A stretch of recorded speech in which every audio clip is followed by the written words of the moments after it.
Hi guys, നമ്മൾ ഇന്ന് ചർച്ച ചെയ്യാൻ പോകുന്നത് ഹെഗലിൻ്റെ ഐഡിയയെക്കുറിച്ചാണ്. മാർക്സിസം പഠിക്കുന്ന ആൾക്കാരും ഏറ്റവും കൂടുതൽ ഹെഗലിനെ നമ്മൾ പരിചയപ്പെടുന്നത് കാൾ മാർക്സിലൂടെയാണ്. മാർക്സിസത്തിനെ കുറിച്ച് പഠിക്കുമ്പോഴാണ് നമ്മൾ ഹെഗലിലേക്ക് പോകുന്നത്. മാർക്സിസത്തിനെ കുറിച്ച് അറിയുകയാണ് എന്നുണ്ടെങ്കിലും ആധുനിക തത്വചിന്ത അല്ലെങ്കിൽ ഇൻ്റലക്ച്വൽ സ്പേസിനെ കുറിച്ച് അറിയുകയാണെന്നുണ്ടെങ്കിലും സൈക്കോ അനാലിസിസിനെ കുറിച്ച് നമ്മൾ ചർച്ച ചെയ്യുമ്പോഴും ഹ്യൂമൻ മൈൻഡിനെ എത്തരത്തിലാണ് നമ്മൾ പഠന വിധേയമാക്കുന്നത് എന്നുള്ള ചോദ്യങ്ങളിലെല്ലാം ഒരു ക്യൂരിയോസിറ്റി ഉള്ള ആൾക്കാർക്ക് ഏറ്റവും പ്രധാനമായും വായിച്ചിരിക്കേണ്ട ഒരാളാണ് ഹെഗൽ എന്ന് പറയുന്നത്. നമ്മൾ ഹെഗലിൻ്റെ വ്യക്തി ജീവിതമൊന്നുമല്ല നോക്കുന്നത്, ഹെഗലിൻ്റെ ഐഡിയ എങ്ങനെയാണ് ഒരു ഇൻ്റലക്ച്വൽ സ്പേസിലേക്ക് കടന്നു വന്നത് എന്നുള്ളതാണ്. എത്തരത്തിലാണ് അദ്ദേഹം ഈ ഒരു ഡിസ്കോഴ്സിനെ, ഫിലോസഫി ആണെങ്കിലും ഹ്യൂമാനിറ്റീസ് ആണെങ്കിലും എങ്ങനെയാണ്, ആന്ത്രപ്പോളജിയൊക്കെ എങ്ങനെയാണ് ഹെഗലിന് ശേഷം എന്ത് മാറ്റമാണ് ഹെഗൽ ഈ ഒരു ചിന്താ ലോകത്ത് കൊണ്ടുവന്നത് എന്നുള്ളതാണ്. നമ്മൾ ഹെഗലിലേക്ക് പോകുന്നതിന് മുന്നേ ഹെഗലിനെ മനസ്സിലാക്കണമെന്നുണ്ടെങ്കിൽ നമുക്ക് 2-3 ടേമുകൾ അറിയേണ്ടതുണ്ട്. അതായത് അതുവരെ വന്ന തത്വചിന്തയുടെ ഒരു ചരിത്രം, ആ ചരിത്രത്തിലൂടെയാണ് നമ്മൾ ഹെഗലിലേക്ക് കടക്കാൻ പറ്റുന്നത്. ഒന്നാമത്തെ കാര്യം ഐഡിയലിസം എന്നുള്ള ഒരു തിയറിയാണ്. എന്താണ് ഐഡിയലിസം? ഫിലോസഫി അതുപോലെ തന്നെ ലിറ്ററേച്ചറൊക്കെ പഠിക്കുന്ന ആൾക്കാർ, വായിക്കുന്ന ആൾക്കാർക്ക് ഇതൊക്കെ പരിചയം ഉണ്ടാവും. ഐഡിയലിസം എന്ന് പറയുന്നത് ഐഡിയലിസ്റ്റുകളെ സംബന്ധിച്ചിടത്തോളം ലോകത്ത് റിയലായി എക്സിസ്റ്റ് ചെയ്യുന്നത് ഐഡിയകൾ മാത്രമാണ്. യഥാർത്ഥത്തിൽ നിലനിൽക്കുന്നത് ഐഡിയകൾ മാത്രമാണ്. ഹ്യൂമൻ മൈൻഡിലുള്ള ഐഡിയകൾ മാത്രമാണ് യഥാർത്ഥത്തിൽ നിലനിൽക്കുന്നത്. പുറമേയുള്ള ഒബ്ജക്റ്റുകൾ എന്ന് പറഞ്ഞാൽ ഈ ഐഡിയയുടെ ഒരു മാനിഫെസ്റ്റേഷനാണ്, അത് രണ്ടാമത് വരുന്നതാണ്. ഒബ്ജക്റ്റുകളല്ല റിയൽ, നേരെ മറിച്ച് ഐഡിയയാണ് ഒബ്ജക്റ്റുകളെ നിർമ്മിക്കുന്നത് എന്നുള്ള ഐഡിയയാണ്, അല്ലെങ്കിൽ ആ ഒരു കൺസെപ്റ്റാണ് ഐഡിയലിസ്റ്റുകൾ മുമ്പോട്ട് വെക്കുന്നത്. നമ്മളിപ്പോൾ ഐഡിയലിസ്റ്റുകൾ ഒരു പൂളിൽ നിൽക്കുകയാണ്. പിന്നെ ഐഡിയലിസ്റ്റുകൾ അല്ലാത്ത വേറൊരു കൂട്ടരുള്ളത് മെറ്റീരിയലിസ്റ്റുകളാണ്. അവരെ സംബന്ധിച്ചിടത്തോളം ഐഡിയ എന്ന് പറയുന്നതല്ല യഥാർത്ഥം, നേരെ മറിച്ച് എക്സ്റ്റേണൽ വേൾഡ് ഒബ്ജക്റ്റുകൾ നിലനിൽക്കുന്നുണ്ട്. എക്സ്റ്റേണൽ വേൾഡ് എന്ന് പറഞ്ഞാൽ മനുഷ്യരല്ലാത്ത മറ്റു വസ്തുക്കൾ, അതാണ് എക്സ്റ്റേണൽ വേൾഡ്. ഒബ്ജക്റ്റുകൾ എന്നാണ് നമ്മൾ ഫിലോസഫിയിൽ അതിനെ പറയാം. അത് ഒബ്ജക്റ്റാണ്, അതിനെ പെർസീവ് ചെയ്യുന്ന മനുഷ്യൻ എന്താണ്? സബ്ജക്റ്റുമാണ്. നമുക്കറിയാവുന്ന പോലെ തന്നെ സബ്ജക്റ്റാണ്. നമ്മൾ വിഷയമാണ്, മറ്റത് വിഷയിയാണ്. ഈ ഒരു വ്യത്യാസമാണ് മലയാളത്തിൽ നമ്മൾ പറയുകയാണെങ്കിലുള്ളത്. അപ്പോൾ ഈ ഐഡിയലിസ്റ്റുകൾ എന്ന് പറയുന്നത് ഐഡിയയാണ് യഥാർത്ഥത്തിൽ നിലനിൽക്കുന്നത് എന്നുള്ള സ്റ്റാൻഡ് എടുക്കുന്ന ആൾക്കാരാണ് ഐഡിയലിസ്റ്റുകൾ. 1700 കാലഘട്ടങ്ങളിൽ ജോർജ് ബെർക്ലിയാണ് ഐഡിയലിസ്റ്റിൻ്റെ പ്രധാന വക്താവ് എന്ന് പറയുന്നത്. അദ്ദേഹം പറയുന്നത് to be is to be perceived. എന്താണ് നമുക്ക് പെർസീവ് ചെയ്യാൻ പറ്റുന്നത് അത് മാത്രമേ നിലനിൽക്കുന്നുള്ളൂ എന്നുള്ള അർത്ഥമാണ്. നമുക്ക് പെർസീവ് ചെയ്യാൻ പറ്റാത്ത ഒരു വസ്തുവും ലോകത്ത് നിലനിൽക്കുന്നില്ല മനുഷ്യനെ സംബന്ധിച്ചിടത്തോളം എന്നുള്ളതാണ് അദ്ദേഹം പറയുന്നത്. ഇപ്പോൾ നമ്മൾ നോളജിനെയൊക്കെ ഉണ്ടാക്കുകയാണെന്നുണ്ടെങ്കിൽ നമുക്ക് പെർസീവ് ചെയ്യാൻ പറ്റിയത് മാത്രമേ നമുക്ക് എക്സിസ്റ്റൻസ് ഉള്ളൂ, അതിന് മാത്രമേ എക്സിസ്റ്റൻസ് ഉള്ളൂ എന്നുള്ളതാണ് ബെർക്ലിയുടെ ഒരു സ്റ്റാൻഡ് എന്ന് പറയുന്നത്. അദ്ദേഹം വളരെ റാഡിക്കലായ ഐഡിയലിസ്റ്റാണ്. പിന്നീടാണ് നമ്മൾ അടുത്തത് ശ്രദ്ധിക്കേണ്ടത്, നമ്മളിപ്പോൾ ഐഡിയലിസവും മെറ്റീരിയലിസവും പറഞ്ഞു, ശേഷം ട്രാൻസെൻഡൻ്റൽ ഐഡിയലിസമാണ്. അതാണ് ഇമ്മാനുവൽ കാണ്ട് മുന്നോട്ട് വെച്ചിട്ടുള്ളതാണ്. ഫിലോസഫിയുടെ ചരിത്രം പരിശോധിച്ച് നോക്കുമ്പോൾ തത്വചിന്ത കണ്ടതിൽ വെച്ച് ഏറ്റവും ബ്രില്യൻ്റ് ആയ ഒരു ചിന്തകനാണ് കാണ്ട് എന്ന് പറയുന്നത്. കാണ്ടിനെ സംബന്ധിച്ചിടത്തോളം അദ്ദേഹം പറയുന്നത് നമ്മൾ ഒരു വസ്തുവിനെ മനസ്സിലാക്കുന്നത്, അല്ലെങ്കിൽ ഒരു വസ്തു നിലനിൽക്കുക എന്ന് പറഞ്ഞാൽ അത് ഐഡിയയിൽ മാത്രമോ അല്ലെങ്കിൽ ഹ്യൂമൻ കോഗ്നിഷനിൽ മാത്രമോ അല്ലെങ്കിൽ വേൾഡിലോ എക്സ്റ്റേണൽ വേൾഡിൽ മാത്രമോ അല്ല. ഇപ്പോൾ നമ്മൾ ഉദാഹരണം പറയുകയാണ്, ഒരു പെണ്ണ്. ബെർക്ലി പറയുന്നത് ഈ പെന്നല്ല യഥാർത്ഥത്തിൽ നിലനിൽക്കുന്നത്, നേരെ മറിച്ച് ഈ പെന്നിനെ കുറിച്ചുള്ള എൻ്റെ ഐഡിയ ആണ് എന്നുള്ളതാണ്. ആൾക്കാർ വിചാരിക്കും ഇതൊക്കെ എന്തിനാണ് നമ്മൾ അറിഞ്ഞിട്ട് കാര്യം എന്നുള്ളത്. നമ്മൾ അവസാനം അത് പറയും. കാണ്ടിനെ സംബന്ധിച്ചിടത്തോളം കാണ്ട് പറയുന്നത് അങ്ങനെയല്ല. എക്സ്റ്റേണൽ ആയ ഒബ്ജക്റ്റുകൾ, അതായത് ഈ പെന്ന്, ഇതിനും നിലനിൽപ്പുണ്ട്. അദ്ദേഹം 2 ഡിസ്റ്റിങ്ഷൻ പറയുന്നുണ്ട്. ഒന്ന് ന്യൂമിന, ഫിനോമിന. ന്യൂമിന എന്ന് പറയുന്നത് എക്സ്റ്റേണൽ ആയ ഒബ്ജക്റ്റുകളാണ്. ഇതിപ്പോൾ പെന്നിനെ നമ്മൾ ഉദാഹരണം എടുക്കുകയാണ്. ഈ ഒബ്ജക്റ്റാണ് ന്യൂമിന. ഈ ഒബ്ജക്റ്റിനെ കുറിച്ച് അദ്ദേഹം പറയുന്നത് തിങ് ഇൻ ദംസെൽസ് ആണ്. ഇതെന്താണോ അതിൻ്റെ എസെൻസ് നമുക്ക് മനസ്സിലാവില്ല. ഇതെന്താണ് യഥാർത്ഥത്തിൽ എന്നുള്ളത് നമുക്ക് മനസ്സിലാവില്ല. മനുഷ്യനെ സംബന്ധിച്ചിടത്തോളം പെൻ എഴുതാനുള്ളതാണ്. നേരെ മറിച്ച് പെന്നിനെ സംബന്ധിച്ചിടത്തോളം പെൻ എന്താണ് എന്നുള്ളത് നമുക്ക് അറിയാൻ ഇമ്പോസിബിൾ ആയൊരു കാര്യമാണ്. തിങ് ഇൻ ദംസെൽസ് ആണ് എന്നാണ് കാണ്ട് പറയുന്നത്. അപ്പോൾ നോമിന എന്ന് പറഞ്ഞാൽ എക്സ്റ്റേണൽ വേൾഡിലുള്ള ഒബ്ജക്റ്റുകൾ. ഈ ഒബ്ജക്റ്റുകളെ നമുക്ക് എന്തില്ല, ഒബ്ജക്റ്റുകളിലേക്ക് നമുക്ക് യാതൊരു തരത്തിലുള്ള ആക്സസും ഇല്ല എന്നുള്ളതാണ് കാണ്ടിൻ്റെ ഒരു ഐഡിയ. നേരെ മറിച്ച് അത് വിചാരിച്ച് എക്സ്റ്റേണൽ വേൾഡ് ഇല്ല എന്നുള്ളതല്ല അർത്ഥം. ബെർക്ക്ലി പറയുന്നത് എക്സ്റ്റേണൽ വേൾഡ് എക്സിസ്റ്റ് ചെയ്യുന്നതല്ല, യഥാർത്ഥത്തിൽ എക്സിസ്റ്റ് ചെയ്യുന്നത് ഐഡിയ മാത്രം എന്നുള്ളതാണ്. കാണ്ട് പറയുന്നതല്ല, എക്സ്റ്റേണൽ വേൾഡ് എക്സിസ്റ്റ് ചെയ്യുന്നുണ്ട്, പക്ഷേ നമുക്ക് അതിലേക്ക് ആക്സസ് ഇല്ല. എങ്ങനെയാണ് നമ്മൾ പിന്നെ ഒരു കാര്യത്തിനെ തിരിച്ചറിയുന്നത്? നമ്മൾ ഈ ഒരു പെന്നിനെ, ഒരു ഒബ്ജക്റ്റിനെ നമ്മൾ പെർസീവ് ചെയ്യാണ്, അല്ലെങ്കിൽ നമ്മൾ എക്സ്പീരിയൻസ് ചെയ്യുന്നു, നമ്മൾ കാണുന്ന സമയത്ത് നമ്മൾ ബ്രെയിനിൽ ഓൾറെഡി കുറച്ച് കാറ്റഗറീസ് ഇതിൽ ഡിഫോൾട്ടായി സെറ്റ് ചെയ്തിട്ടുണ്ട്. അതായത് നമ്മൾ ഈ ഒരു പെന്നിനെ കാണുമ്പോൾ ഈ പെന്ന് ഏതെങ്കിലും ഒരു സ്പേസിലോ ടൈമിലോ ആയിരിക്കും. അതുപോലെ തന്നെ ഇത് ഒരു പെന്നാണ് എന്ന് നമ്മൾ പറയാം, ഒറ്റ പെന്നാണ്. ഒരു എന്നുള്ളത് ഈ പെന്നിനെ സംബന്ധിച്ചിടത്തോളം റെലവൻ്റ് ആയ കാര്യമല്ല. അതുപോലെ തന്നെ ഒരു പെന്ന്, നീല പെന്ന്, ഇപ്പോൾ ഞാനിപ്പോൾ കയ്യിൽ വെക്കുന്നു, കയ്യിൻ്റെ മുകളിൽ പെന്ന്. ഈ മുകളിൽ എന്ന് പറയുന്നത് ഈ ഒരു എക്സ്റ്റേണൽ വേൾഡിലുള്ള ഒരു സംഭവമല്ല. കാണ്ട് പറയുന്നത് ഇതുപോലെയുള്ള ഒരുപാട് കാറ്റഗറികൾ ഒരുമിച്ച് കൂടിയാണ് നമ്മൾ ഈ ഒരു വസ്തുവിനെ കാണുന്നത്. പെന്നിനെ പെന്നായിട്ടല്ല, നേരെ മറിച്ച് നമ്മൾ കുറച്ച് സാധനങ്ങൾ അങ്ങോട്ട് കൊടുക്കുന്നുണ്ട്. ആ കൊടുക്കുന്ന, അതായത് നമ്മൾ ഫിൽട്ടർ ചെയ്യാണ് ചെയ്യുന്നത്. ഇതെന്താണ് എന്നുള്ളതിനെ നമുക്കറിയാതെ നമ്മൾ ഒരു സ്പേസിലും ടൈമിലും കൂടെ ഇതിനെ കണ്ട് നമ്മൾ എന്ത് ചെയ്യുന്നു, നമ്മളതിനെ മനസ്സിലാക്കുന്നു. നമ്മളങ്ങനെ മനസ്സിലാക്കുമ്പോൾ നമ്മുടേതായ ഒരു പെന്നിനെ കുറിച്ചിട്ടുള്ള ഒരു ഐഡിയ നമ്മുടെ മൈൻഡിൽ വരും. അതിനെയാണ് അയാൾ ഫിനോമിന എന്ന് പറയുന്നത്. അപ്പോൾ അതാണ് ഫിനോമിന. മനസ്സിലായിട്ടുണ്ടാവുമെന്ന് വിചാരിക്കുന്നു. ഫിനോമിന, ന്യൂമിന എന്ന് പറയുന്നത്, ന്യൂമിന എന്ന് പറഞ്ഞാൽ ഈ ഒബ്ജക്റ്റാണ്. ഇതിലേക്ക് മനുഷ്യന് ഡയറക്റ്റായി എന്തില്ല, ആക്സസ് ഇല്ല. അല്ലെങ്കിൽ തിങ് ഇൻ ദംസെൽസ് എന്ന് പറയുന്നത് അതിനെ അതായിട്ട് അറിയൽ ഇമ്പോസിബിളായ കാര്യമാണ്. നമുക്ക് അറിയാൻ പറ്റുന്നത് ഫിനോമിനകൾ മാത്രമാണ്. ഫിനോമിന എന്ന് പറഞ്ഞാൽ ഹ്യൂമൻ മൈൻഡിൻ്റെ കാറ്റഗറി ഓൾറെഡി സെറ്റ് ചെയ്തിട്ടുള്ള കുറച്ച് കാറ്റഗറിയിൽ ഫിൽട്ടർ ചെയ്തിട്ടാണ് നമ്മൾ ഈ ഒരു വസ്തുവിനെ അറിയുന്നത്. നമ്മളൊരു പെന്ന് എന്ന് പറയുമ്പോൾ നമുക്ക് ഏതെങ്കിലും ഒരു സ്പേസിലുള്ള ഒരു പെന്നായിരിക്കണം, കുറച്ച് സ്പേസ് വേണം അതിന്. അതുപോലെ തന്നെ ഒരു ടൈമിൽ മാത്രമേ നമുക്ക് ഇതിനെ എക്സ്പീരിയൻസ് ചെയ്യാൻ പറ്റുള്ളൂ, സ്പേസിൽ മാത്രമേ എക്സ്പീരിയൻസ് ചെയ്യാൻ പറ്റുള്ളൂ. അതുപോലെ തന്നെ സിംഗുലർ ആണോ പ്ലൂരൽ ആണോ, അതുപോലെയുള്ള ഒരുപാട് റിലേഷന്, ഇങ്ങനെയുള്ള ഒരുപാട് കാര്യങ്ങൾ നമ്മൾ ഇതിലേക്ക് കൊടുക്കുകയാണ് ചെയ്യുന്നത്. അപ്പോൾ ഇതാണ് ഐഡിയലിസം, ബെർക്ക്ലിയും കാണ്ടും തമ്മിലുള്ളൊരു വ്യത്യാസം എന്ന് പറയുന്നത്. ഇനി എന്തിനാണ് നമ്മൾ ഹെഗലിൽ ഇത് പറയാനുള്ള കാരണം? ഹെഗലിനെ സംബന്ധിച്ചിടത്തോളം ഹെഗൽ ഏറ്റവും കൂടുതൽ ക്രിട്ടിക്ക് ചെയ്യുന്നത് കാണ്ടിൻ്റെ ട്രാൻസെൻഡൻ്റൽ ഐഡിയലിസത്തിനെ കുറിച്ചാണ്. കാണ്ട് പറയുന്ന നോമിന എന്ന് പറയുന്നത്, അതായത് നമുക്ക് എക്സ്റ്റേണൽ വേൾഡിലുള്ള ഒരു ഒബ്ജക്റ്റുകളിലേക്കും യാതൊരു ആക്സസും ഇല്ല എന്ന് പറയുന്നുണ്ട്.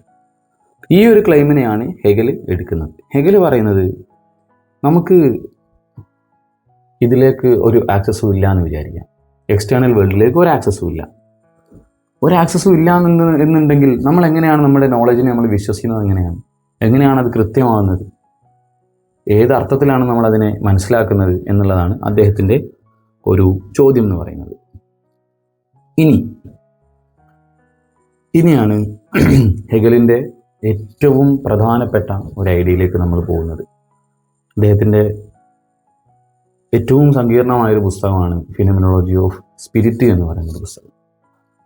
മാർക്സിനെ വായിക്കുന്ന ആൾക്കാരാണെങ്കിലും ശേഷമുള്ള ഏത് തിങ്കേഴ്സിനെ വായിക്കുന്ന ആളാണെങ്കിലും ഏറ്റവും കൂടുതൽ ബുദ്ധിമുട്ട് അനുഭവപ്പെടുന്നത് ഹെഗലിൻ്റെ ഒറിജിനൽ ടെക്സ്റ്റുകൾ വായിക്കുക എന്നുള്ളതാണ്. മനസ്സിലാക്കാൻ വളരെ സങ്കീർണമായ ബുദ്ധിമുട്ടുള്ള ഒരാളാണ് ഹെഗൽ എന്നുള്ളത് ഏകദേശം ഹെഗലിനെ മനസ്സിലാക്കുന്ന എല്ലാവർക്കും അറിയാവുന്നതാണ്. അപ്പോൾ ഈ ഒരു ഫിനോമിനോളജി ഓഫ് സ്പിരിറ്റിൽ ഹെഗൽ പറയുന്നത് the rational alone is real എന്നുള്ളതാണ്. റാഷണലായ കാര്യങ്ങൾ മാത്രമാണ് റിയൽ. അതുകൊണ്ടാണ് അദ്ദേഹം അബ്സല്യൂട്ട് ഐഡിയലിസ്റ്റ് ആകുന്നത്. ഈ ഒരു ക്ലെയിമിൽ നിന്നാണ് അദ്ദേഹത്തിന് നമ്മൾ അദ്ദേഹം ഐഡിയലിസ്റ്റ് ആണ് എന്ന് പറയുന്നത്. റിയൽ എന്ന് പറഞ്ഞാൽ എന്താണ്? അത് റാഷണലാണ്. നമുക്കത് വിശദീകരിക്കാം. അപ്പോൾ ഇയാൾ പറയുന്നത് നമ്മുടെ റിയാലിറ്റി എന്ന് പറയുന്നത്, മനുഷ്യൻ്റെ റിയാലിറ്റി, യഥാർത്ഥത്തിലുള്ളത് എന്ന് പറയുന്നത് എന്താണ്? നമ്മുടെ ഐഡിയകൾ മാത്രമാണ് എന്നാണ് പറയുന്നത്. ഇനി നമ്മൾ നോക്കാൻ പോകുന്നത് എന്താണ് കാണ്ടിൽ നിന്നും വ്യത്യസ്തമാകുന്നത് എന്നുള്ളതാണ് നമ്മൾ നോക്കുന്നത്. നേരത്തെ പറഞ്ഞതുപോലെ തന്നെ നോമിന എന്ന് പറയുന്ന ഈ ഒബ്ജക്റ്റിൽ നിന്നും നമ്മൾ ഡിറ്റാച്ച്ഡ് ആണ്, കംപ്ലീറ്റ്ലി ഡിറ്റാച്ച്ഡ് ആണ് എന്നുണ്ടെങ്കിൽ, നമുക്കിതിലേക്ക് യാതൊരു തരത്തിലുള്ള ആക്സസും ഇല്ല എന്നുണ്ടെങ്കിൽ എങ്ങനെയാണ് നമ്മളൊരു വസ്തുവിനെ കുറിച്ച് സംസാരിക്കുന്നത് എന്നുള്ളതാണ് ഇദ്ദേഹത്തിൻ്റെ ഒരു കൺസേൺ എന്ന് പറയുന്നത്. അത് ഹെഗലിനെ സംബന്ധിച്ചിടത്തോളം ഒട്ടും സാറ്റിസ്ഫൈ ആയിരുന്നില്ല. ഇനി ഹെഗൽ പറയുന്നത്, ഇത് വളരെ മനസ്സിലാക്കേണ്ട ഒരു കാര്യമാണ്, ഹെഗൽ പറയുന്നത് ഈ ഒരു ഒബ്ജക്റ്റ്, കാണ്ട് പറയുന്ന നോമിന എന്ന് പറയുന്ന ഒബ്ജക്റ്റ്, ഇതല്ലാത്ത മറ്റൊരു തരത്തിലുള്ള കൺസെപ്റ്റുകൾ ഉണ്ട് എന്നുള്ളതാണ്. ഏതുപോലെയാണ്? അതായത്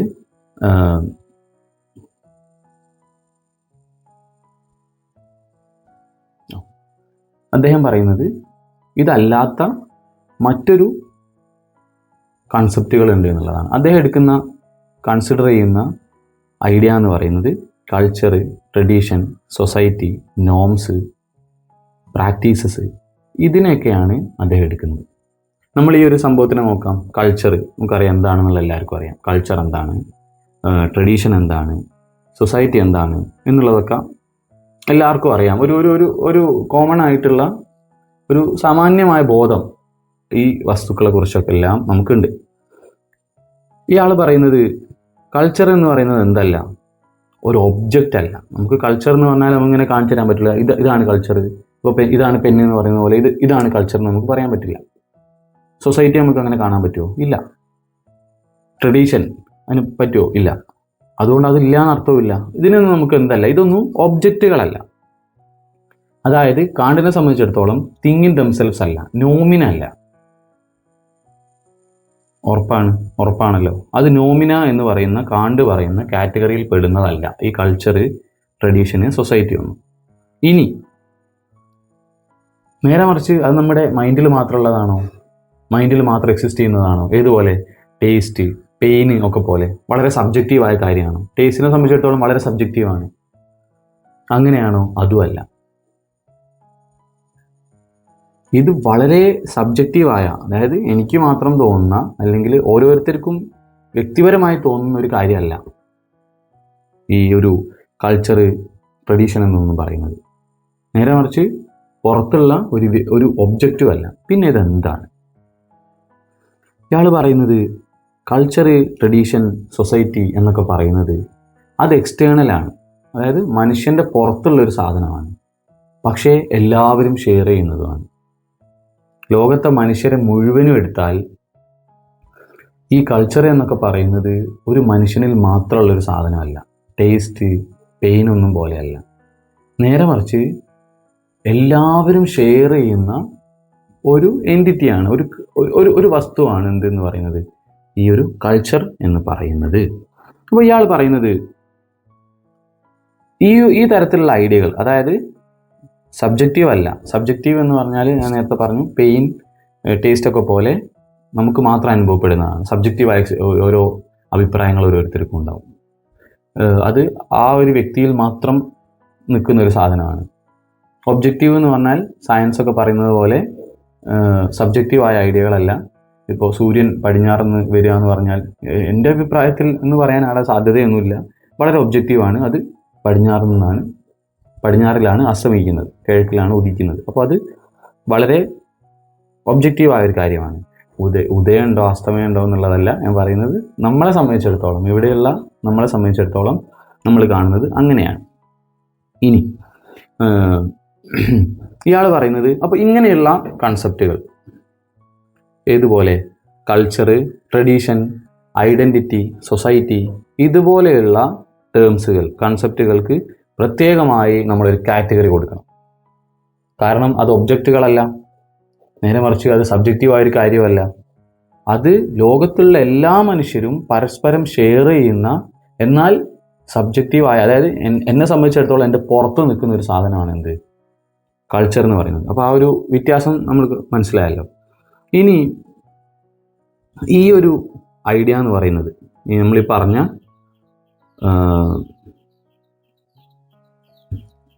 തിങ്സ് ആർ, അതായത് ideas are different and they deserve their own category.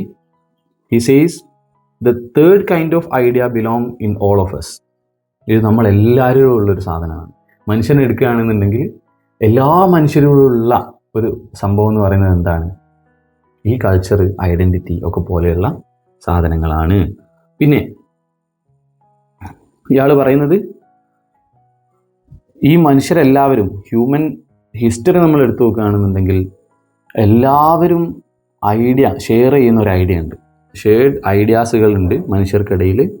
അതുപോലെ തന്നെ ലോകത്തുള്ള എല്ലാ കാലഘട്ടത്തിലും എല്ലാ സമയത്തും അത് നിലനിൽക്കുകയും ചെയ്തിട്ടുണ്ട്. എന്ത്, കൾച്ചർ, ഇതൊക്കെ പോലെയുള്ള ഈ മൂന്നാം കാറ്റഗറിയിലുള്ള ഐഡിയ എന്ന് പറയുന്നത് എല്ലാ കാലഘട്ടത്തിലും നിലനിന്നിട്ടുണ്ട് എന്നാണ് ഹെഗൽ പറയുന്നത്. ഈ ഒരു കാറ്റഗറി ഉണ്ടല്ലോ, നമ്മളിപ്പോൾ പറഞ്ഞ ട്രഡീഷന് ഒക്കെ നമ്മൾ പറഞ്ഞ മൂന്നാമത്തെ കാറ്റഗറി, ഈ കാറ്റഗറിനെ കുറിച്ചിട്ടാണ് അദ്ദേഹം എന്ത് പറയുന്നത്, ദ സ്പിരിറ്റ് എന്ന് പറയുന്നത്. ഇയാളെ സംബന്ധിച്ചിടത്തോളം ഹെഗൽ ശ്രദ്ധിക്കുന്നത് വെറും ഒരു എന്താ പറയുക, ഈ ഒരു സ്പിരിറ്റ് എന്ന് പറയുന്നത് ഏതെങ്കിലും ഒരു ഹ്യൂമൻ്റെ ഒരു കാര്യത്തിനെ പറ്റിയിട്ടൊന്നുമല്ല, സബ്ജക്റ്റീവായ ഒരു കാര്യമൊന്നുമല്ല പറയുന്നത്. കാണ്ട് ട്രാൻസെൻഡൻ്റൽ ഐഡിയലിസത്തിനെ കുറിച്ചൊക്കെ പറയുമ്പോൾ അദ്ദേഹത്തിൻ്റെ എത്തിക്സൊക്കെ എടുത്ത് നോക്കിയാൽ നമുക്ക് മനസ്സിലാവും, വളരെ സബ്ജക്റ്റീവായ കാര്യങ്ങളാണ് പറയുന്നത്. പക്ഷേ അത് യൂണിവേഴ്സലാണ്, സബ്ജക്റ്റീവ് ആണെങ്കിലും യൂണിവേഴ്സലാണ് എന്നുള്ളതാണ് കാണ്ടിൻ്റെ ഒരു ഐഡിയ എന്ന് പറയുന്നത്. പക്ഷേ ഹെഗലിനെ സംബന്ധിച്ചിടത്തോളം അദ്ദേഹം പറയുന്നത് ഹ്യൂമൻ ഹിസ്റ്ററി നമ്മൾ പരിശോധിക്കുമ്പോൾ, അതായത് ഹ്യൂമൻ്റെ ഒരു ചരിത്രം മുഴുവനും, ഹ്യൂമൻ ഹിസ്റ്ററിയുടെ ഒരു സോൾ എന്താണ് എന്നുള്ളതാണ് കാണ്ടിൻ്റെ ഒരു പ്രശ്നം, ഹെഗലിൻ്റെ ഒരു പ്രശ്നം എന്ന് പറയുന്നത്. എങ്ങനെയാണ് ഹ്യൂമൻ ഇങ്ങനെ നിരന്തരമായി മാറി ഈ ഒരു തരത്തിലേക്ക് എത്തിയത് എന്നുള്ളതാണ് ഹെഗൽ പറയുന്നത്. അപ്പോൾ ഹെഗലിന് ഈ ആധുനിക കാലഘട്ടത്തിലും ആദിമ കാലഘട്ടത്തിലുള്ള മനുഷ്യരെ പരസ്പരം ബന്ധിപ്പിക്കാൻ, അല്ലെങ്കിൽ എല്ലാവരിലും കോമൺ ആയി ഉണ്ട് എന്നുള്ള തരത്തിൽ അദ്ദേഹം പറയുന്നത് എന്താണ്, ഈ ഒരു സ്പിരിറ്റിനെയാണ്. അപ്പോൾ എന്താണ് ഈ സ്പിരിറ്റ് എന്നുള്ളത് നമുക്ക് മനസ്സിലായി എന്ന് വിചാരിക്കുന്നു. ഇനി അടുത്ത കാര്യമാണ് നമ്മൾ പറയുന്നത്, റിയാലിറ്റി എന്ന് പറയുന്നത് എന്തല്ല, വളരെ ഐഡിയ മാത്രമല്ല, നേരെ മറിച്ച്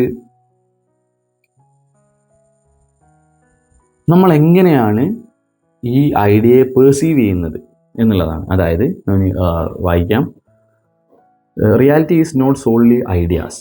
റിയാലിറ്റി എന്ന് പറയുന്നത് വെറും ഒരു ഐഡിയകൾ മാത്രമല്ല, but how we perceive this reality is shaped by our ideas. നമ്മളെ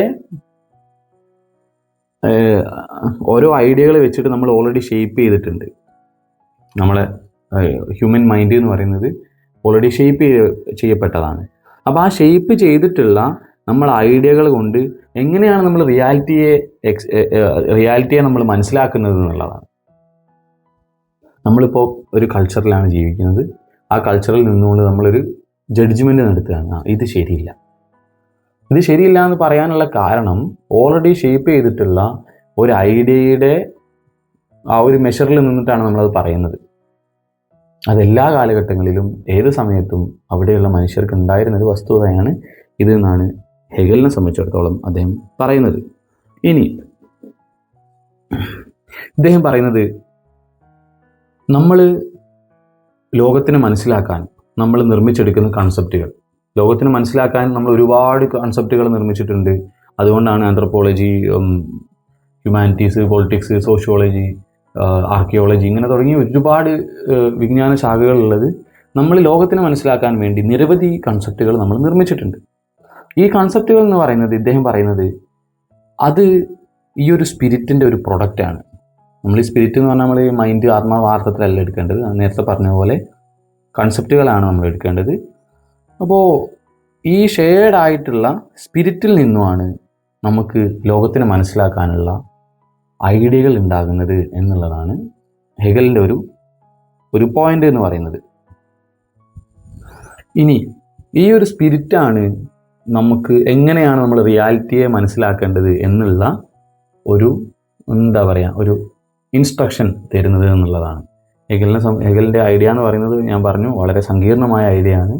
എല്ലാവർക്കും അത്രത്തോളം ഇഷ്ടപ്പെടണമെന്നില്ല. പക്ഷേ നമ്മൾ പറയാണ് വളരെ റെലവൻ്റ് ആയ ഒരു ചിന്തയും കൂടെയാണ് ഹെഗലിനെ സംബന്ധിച്ചിടത്തോളം. ഇനി എന്താണ് ലോകം, അല്ലെങ്കിൽ എന്താണ് യാഥാർത്ഥ്യത്തിലുള്ളത്, റിയൽ എന്ന് പറഞ്ഞാൽ എന്താണ്? ഹെഗൽ പറയുന്നത് നമ്മളെ ചുറ്റിലുള്ള ലോകം എന്ന് പറയുന്നത് നമ്മുടെ ഐഡിയയുമായി വളരെ ബന്ധപ്പെട്ടിട്ടുള്ളതാണ്. നമ്മുടെ ഐഡിയയിൽ നിന്നുകൊണ്ടാണ് നമ്മൾ വേൾഡിനെ നോക്കുന്നത്. അല്ലാതെ നമ്മൾ നമ്മുടെ കൺസെപ്റ്റുകളൊക്കെ മാറ്റി നിർത്തി പ്യുവറായിട്ടുള്ളൊരു വേൾഡിനെ കാണാൻ നമുക്ക് പറ്റില്ല എന്നുള്ളതാണ്. ഇനി വേൾഡ് എന്ന് പറയുന്നത് എന്താണ്? ഈ സമയത്ത് ഇങ്ങനെ പറയുമ്പോൾ world is the reflection of our ideas. വളരെ സിമ്പിളാണ്. നമ്മുടെ ഐഡിയയുടെ റിഫ്ലക്ഷനാണ് പുറത്തുള്ള ലോകം എന്ന് പറയുന്നത്. അതുകൊണ്ട് തന്നെ only the rational is real and all reality is spirit. ഇവിടെയാണ് അദ്ദേഹം റാഷണാലിറ്റിയെ കൊണ്ടുവരുന്നത്. റിയലായ എല്ലാ വസ്തുക്കളും എന്താണ്? നമ്മുടെ ഐഡിയാസിൻ്റെ റിഫ്ലക്ഷനാണ്. അതുകൊണ്ട് തന്നെ അതിൻ്റെ അർത്ഥം എന്താണ്? റാഷണൽ മാത്രമാണ് റിയൽ ആയിട്ടുള്ളത്. റിയൽ എന്ന് പറയുന്നത് എന്താണ്? അത് സ്പിരിറ്റുമാണ്. കാരണം ഈ റാഷണാലിറ്റിയെ ഷേപ്പ് ചെയ്യുന്നത് എന്താണ്? സ്പിരിറ്റാണ് എന്നുള്ളതാണ് ഹെഗലിൻ്റെ ഒരു ഐഡിയ എന്ന് പറയുന്നത്. പിന്നെ അദ്ദേഹം ഇനി അടുത്ത ഒരു പാർട്ടിലേക്ക് നമ്മൾ പോവുകയാണ്. അദ്ദേഹം ചെയ്യുന്നത് സ്പിരിറ്റ് എന്ന് പറയുന്നത് അയാളെ സംബന്ധിച്ചിടത്തോളം കോൺസ്റ്റൻ്റ്ലി നിരന്തരമായി മാറിക്കൊണ്ടിരിക്കുന്ന അല്ലെങ്കിൽ ഇവോൾവ് ചെയ്യുന്ന, അതായത് ഇങ്ങനെ ഡെവലപ്പ് ചെയ്യുന്ന ഒരു വസ്തുവായിട്ടാണ് ഹെഗൽ കാണുന്നത്. നിരന്തരമായി ഇവോൾവ് ചെയ്യുന്നുണ്ട്.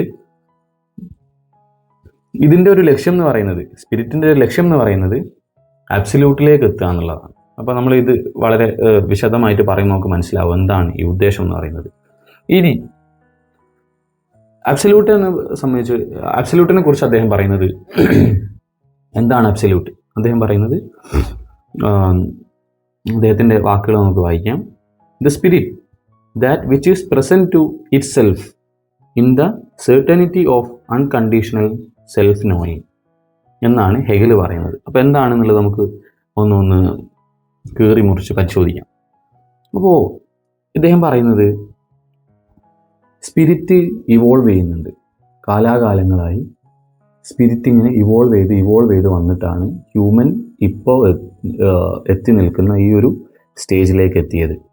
എന്താണ് ഈ സ്പിരിറ്റിൻ്റെ ഇവോൾവിങ് എന്ന് പറഞ്ഞാൽ? ഇതും കൂടി നമ്മൾ മനസ്സിലാക്കുകയാണെന്നുണ്ടെങ്കിൽ ഹെഗലിൻ്റെ ഐഡിയ എന്താണ് അദ്ദേഹം ഉദ്ദേശിക്കുന്നത് എന്നുള്ളത് നമുക്ക് വളരെ ലഘുവായി അല്ലെങ്കിൽ വളരെ സിമ്പിളായിട്ട് മനസ്സിലാവും.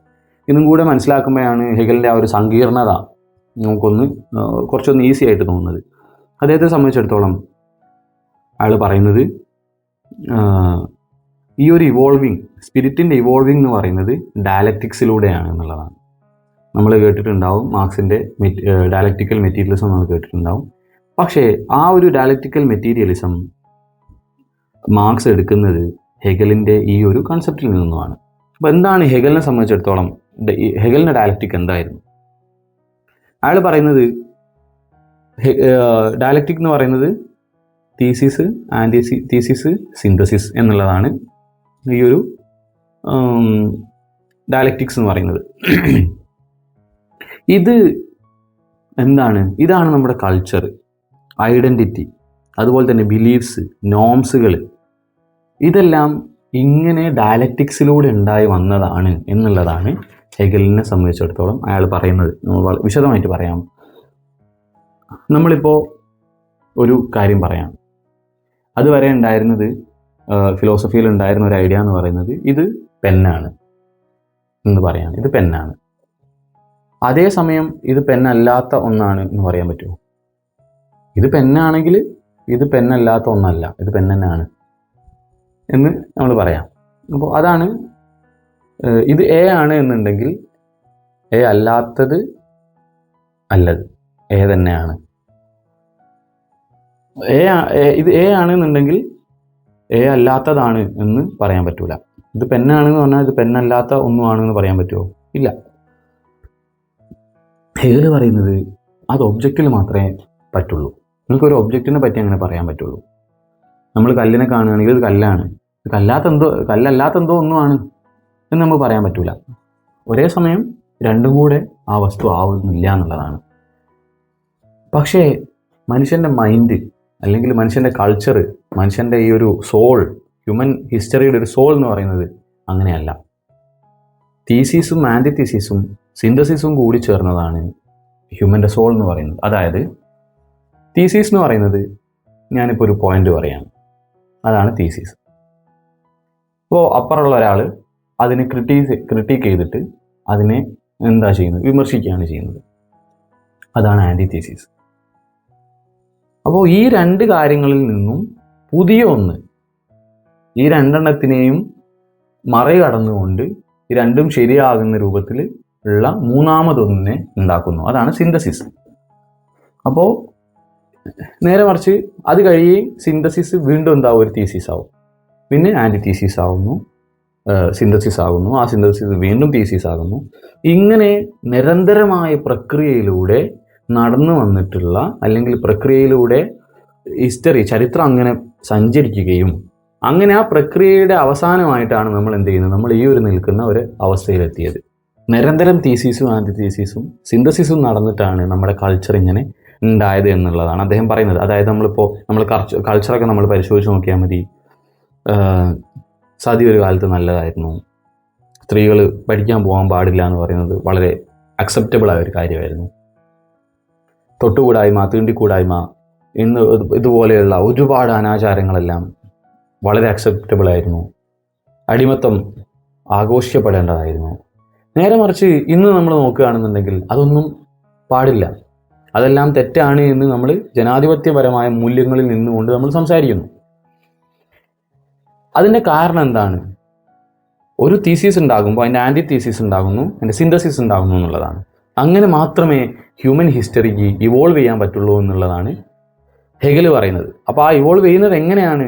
ഈ ഹ്യൂമൻ സോളായ സ്പിരിറ്റ്, ആ കൾച്ചർ എന്നൊക്കെ നമ്മൾ പറയുന്ന മൂന്നാമത്തെ കൺസെപ്റ്റ്, ആ ഒരു മൂന്നാമത്തെ കാറ്റഗറി, അതിൽ മാറ്റങ്ങൾ ഉണ്ടാകുമ്പോഴാണ് എന്ത് ചെയ്യുന്നത്, ലോകം അല്ലെങ്കിൽ മനുഷ്യ സമൂഹം ഉണ്ടാകുന്നത് ഇങ്ങനെ ഇവോൾവ് ചെയ്ത് വരുന്നത്.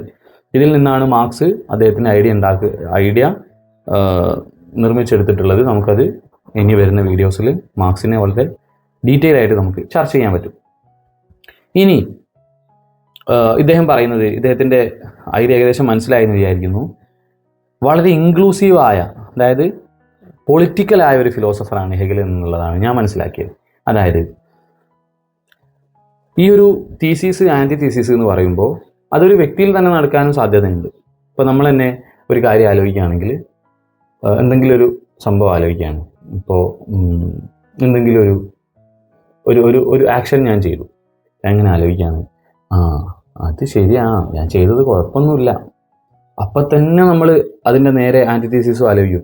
ഇനി അഥവാ കുഴപ്പമുണ്ടെങ്കിലോ? ഇനി ഈ രണ്ടിനെയും കൂടി നമ്മൾ ഓവർകം ചെയ്തിട്ടാണ് മൂന്നാമതൊരു സിന്തസിസ് നമ്മൾ ഉണ്ടാക്കുന്നത്. ഇനി നമ്മൾ വളരെ സോഷ്യലായിട്ട് എടുക്കുകയാണ് എന്ന് വിചാരിക്കാം. രണ്ട് കമ്മ്യൂണിറ്റിയിലുള്ള ആളുകളാണെന്ന് വിചാരിക്കാം. ഒരു കമ്മ്യൂണിറ്റിയിലുള്ള ആൾ പറയുന്നു ഇതാണ് ശരി, അടുത്ത കമ്മ്യൂണിറ്റിയിലുള്ള ആൾ പറയുന്നു ആ ശരിക്കും ഇങ്ങനെയൊക്കെ പ്രശ്നങ്ങളുണ്ട് എന്ന് പറയുന്നു. അപ്പോൾ ഈ രണ്ടുപേരും എന്ത് ചെയ്യുന്നു? അപ്പോൾ നമുക്ക് രണ്ടുപേർക്കും ശരിയാകുന്ന തരത്തിലേക്ക് കൺസെൻറ്റിലൂടെ പരസ്പരം ഗുണമുണ്ടാകുന്ന രൂപത്തിൽ നമുക്ക് പുതിയൊരു സിന്തസിസ് ഉണ്ടാക്കാം എന്ന് പറയുകയാണ് ചെയ്യുന്നത്. അങ്ങനെ ഉണ്ടാക്കി നമ്മൾ അതിനനുസരിച്ച് കൾച്ചറും എല്ലാം നിർമ്മിക്കുന്നു. അപ്പോൾ നമുക്ക് മനസ്സിലാകുന്നുണ്ട് എങ്ങനെയാണ് കൾച്ചർ വരുന്നത് എന്നുള്ളത്.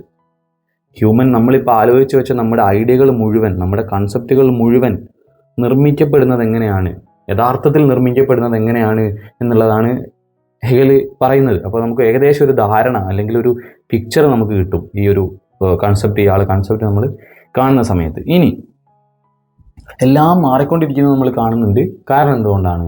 ഈ നിരന്തരമായുള്ള ഈ ഒരു ഡയലക്റ്റിക്കിലൂടെയാണ് നമ്മൾ ഈ ഒരു കൾച്ചറിനെയൊക്കെ മാറ്റുക എന്ന് പറയുന്നത്.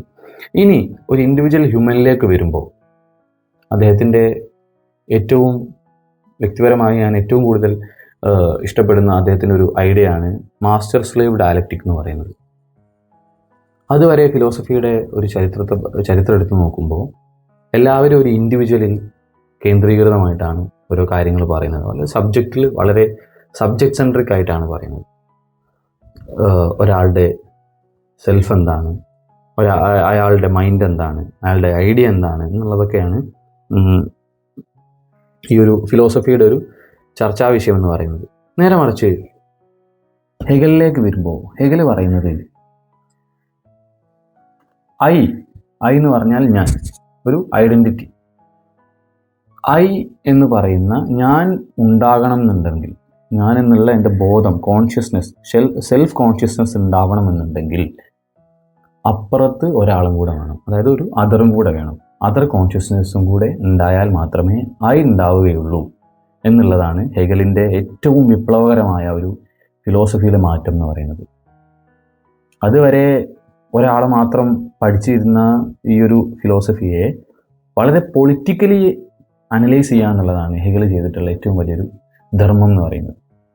അതായത് ഈ ഐ, ഞാൻ എന്ന് പറയുമ്പോൾ ഐ എന്ന് പറയുന്ന സബ്ജക്റ്റിനെ, സെൽഫ് കോൺഷ്യസ്നെസ്സിനെ റെക്കഗ്നൈസ് ചെയ്യുന്ന, ഹെഗൽ പറയുന്നത് റെക്കഗ്നിഷനാണ് ഒരാളെ എന്താക്കുന്നത്, സെൽഫ് കോൺഷ്യസ്നെസ് ആക്കുന്നത്, അല്ലെങ്കിൽ അദ്ദേഹത്തിന് ഞാൻ എന്ന് പറയുന്ന ഒരു ബോധം കൊടുക്കുന്നത് അതറാണ് എന്നുള്ളതാണ്.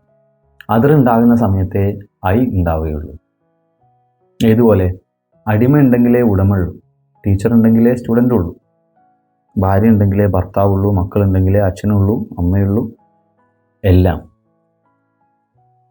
അപ്പോൾ പരസ്പരം റെക്കഗ്നിഷനിലൂടെ മാത്രമാണ് സൊസൈറ്റി ഉണ്ടാകുന്നത്. ഐ ഉണ്ടാകണമെന്നുണ്ടെങ്കിൽ അതർ വളരെ അത്യാവശ്യമാണ്. ഈ ഒരു റെക്കഗ്നിഷനുള്ള ഒരു സമരമാണ്, ഒരു വാറാണ് യഥാർത്ഥത്തിൽ ഹ്യൂമൻ്റെ ലൈഫ് എന്ന് പറയുന്നത്. അപ്പോൾ നമ്മൾ റിലേഷൻഷിപ്പുകൾ എടുത്ത് നോക്കുകയാണെങ്കിലും റെക്കഗ്നിഷന് വേണ്ടിയുള്ള ഒരു യുദ്ധമാണ് യഥാർത്ഥത്തിൽ ഈ ഒരു ടോക്സിസിറ്റി, അതുപോലെ തന്നെ റിലേഷൻഷിപ്പ്, ഇതിലൊക്കെ ഉണ്ടാകുന്നത് ഈ ഒരു റെക്കഗ്നിഷനുള്ള ഒരു യുദ്ധമാണ് എന്നുള്ളതാണ്. അദ്ദേഹം പറയുന്നത് നമ്മൾ റെക്കഗ്നിഷനെ നമ്മൾ നേടുന്ന സമയത്ത് തന്നെ അവിടെ വലിയൊരു ത്രെട്ട് ഒളിഞ്ഞെടുക്കുന്നുണ്ട്, അതായത് അല്ലെങ്കിൽ ഒരു ഭയം. കാരണം അതർ എങ്ങാനും ഇല്ലാണ്ടാവുകയാണെന്നുണ്ടെങ്കിൽ, അതർ കോൺഷ്യസ്നെസ് ഇല്ലാണ്ടാവുകയാണ് എന്നുണ്ടെങ്കിൽ, നമ്മളിത് വളരെ വിശാലമായ പൊളിറ്റിക്കൽ ഐഡിയോളജിയിൽ നിന്ന് വേണം ആലോചിക്കാൻ. അതായത് ഒരു ലോകത്ത് 2 രാജ്യങ്ങൾ മാത്രമാണ് ഉണ്ടാവുക എന്ന് വിചാരിക്കാം. ആ 2 രാജ്യങ്ങളൊന്ന് എ, ഒന്ന് ബി. ഈ എയും ബിയും നിരന്തരം റെക്കഗ്നിഷന് വേണ്ടി യുദ്ധങ്ങൾ ചെയ്തുകൊണ്ടേയിരിക്കും. നേരെ മറിച്ച് അവർ പരസ്പരം അങ്ങോട്ടും ഇങ്ങോട്ടും ഇല്ലാതാക്കുക എന്നുള്ളൊരു ധർമ്മം അവർ ചെയ്യില്ല, അങ്ങനെ ഒരു ആക്ഷൻ അവർ എടുക്കൂല. കാരണം എന്താണ്? ഈ എ എന്ന് പറയുന്നത് ഉണ്ടാകുന്നത് ഇപ്പുറം ബി എന്ന് പറയുന്ന മറ്റൊരു കമ്മ്യൂണിറ്റി ഉള്ളതുകൊണ്ടാണ്.